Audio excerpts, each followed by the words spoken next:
जय श्री कृष्ण। जो पुरुष प्रकृति को ही सारा काम करते हुए देखता है और परमात्मा को, इस आत्मा को स्थिर देखता है, वही वास्तविक देखता है। ऐसे भी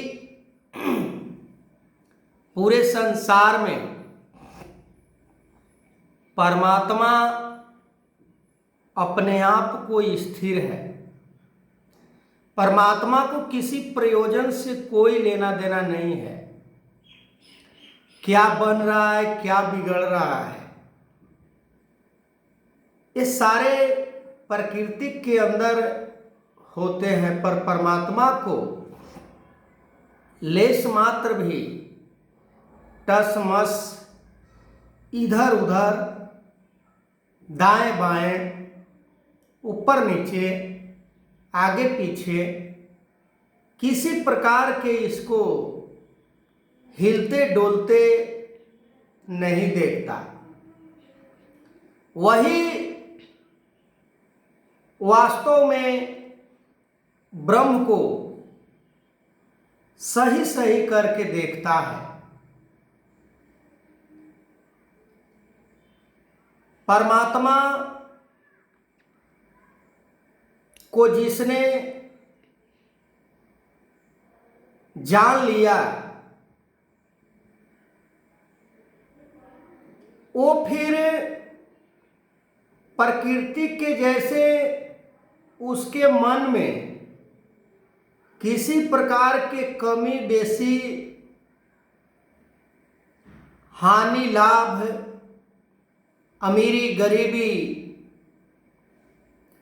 क्योंकि वो वास्तविक चीज को जान लेता है। फिर वो ये समझ जाता है कि जो कुछ भी हो रहा है ये प्रकृति के जो नेचर है, वो नेचर के ऊपर काम हो रहा है। परमात्मा जैसे मैं बताया था कि परमात्मा न मरता है न जन्म लेता है। परमात्मा को बनाने वाला ये दुनिया में कोई भी नहीं है। ऐसे परमात्मा को जानने के लिए संसार में बड़ी से बड़ी विद्या को हासिल की जा रही है। बड़े से बड़े राजा महाराजा बनने का प्रयास की जाती है, पर जो पूरे सृष्टि को बनाने वाला, हम प्राकृतिक तक ही सीमित रह जाते हैं। क्योंकि प्राकृतिक हमें हर साधन उपलब्ध करा देती है। हम फिर उस तरफ अपने कदम को बढ़ाने से मना कर देते हैं।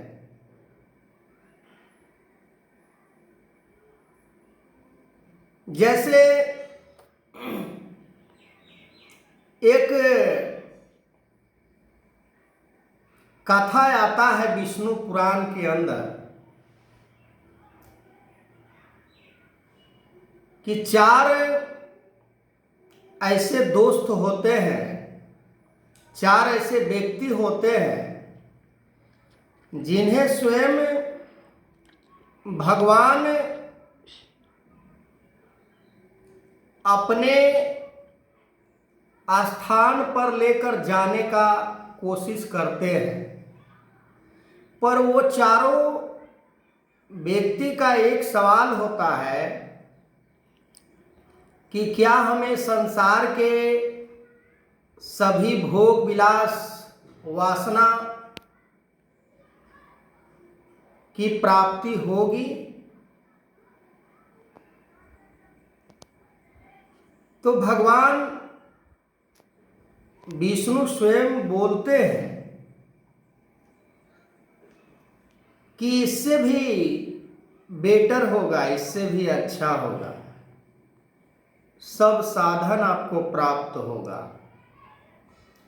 पर लोगों को विश्वास नहीं हुआ कि नहीं, ये सही नहीं बात है, और वो संसार के ही माया में उलझ जाते हैं, क्योंकि उनको संसार से अच्छा और कुछ नहीं लगता है। संसार में ही जन्म लेते हैं, संसार में ही भोग विलास वासनाओं को पूर्ति करते हैं और संसार में ही वो नष्ट हो जाते हैं। उनका 84 लाख योनि से हटकर कोई सोच उत्पन्न नहीं होता। और ये तय सी बात है कि जो वास्तविक परमात्मा निराकार संसार को अगर अलग अलग नहीं देखता है तो फिर उसका वास्तविक गति नहीं हो सकता। जो केवल संसार के धन दौलत के लिए ही व्याकुल रहता है, बेचैन रहता है, इच्छा जताता है, तो कैसे भला परमात्मा को प्राप्त कर सकता है। कई दफा इस शब्द को दोहराया जाता है कि छल कपट मोहे छिद्र न भावा, निर्मल मन सो ही मोहि पावा। क्या मेरा मन संसार रूपी मोह माया लोभ लालच स्वार्थ से निर्मल हो गया है? क्या हमारा मन घृणा द्वेष ऊंच नीच अपना पराया रूपी भेदभाव से निर्मल हो गया है? क्या मेरा मन सबको श्रेष्ठ बताने वाला, अपने आप को तुच्छ साधारण समझने वाला भावना बन गया है? बनने रूपी निर्मल हुआ है? यदि मन के अंदर इन सारे अवगुण अगर है तो फिर कैसे परमात्मा को प्राप्त किया जा सकता है? कैसे हमें अंग संग रहने वाले परमात्मा जो खुश हो सकते हैं, जो मेरा एक एक जो कदम आगे बढ़ता है, कहते हैं कि चींटी के पग घांघर बाजे वो भी मालिक सुनता है। एक चींटी का जो आवाज होता है, आप सोच सकते हैं कि चींटी का क्या वजूद है। छोटी सी चींटी राई की जैसे, उससे भी छोटी कद, तो भी मालिक सुनता है। पर हम मनुष्य इतना बड़ा भुजा लेकर भी कितना भी गलती संसार में करते हैं, पर ये हम सोचते हैं कि हमें कोई देख नहीं रहा है, कोई सुन नहीं रहा है। कैसे होगा? कैसे परमात्मा को प्राप्त किया जाएगा? सर पे हजारों मन ओजन को लेकर कोई सागर नहीं पार कर सकता है, कोई छोटा झील भी नहीं पार कर सकता है। एक तो कि पानी में मिट्टी, ऊपर से उसका लोड, तो कैसे पार कर सकता है सागर?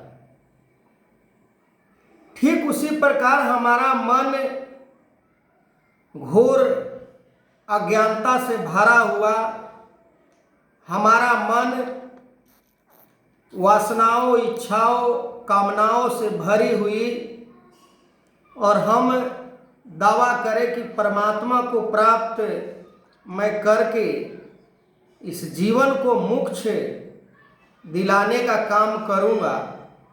मानव जीवन का दुर्लभता को सुलभ करके हम इस संसार से इस शरीर को त्याग करेंगे।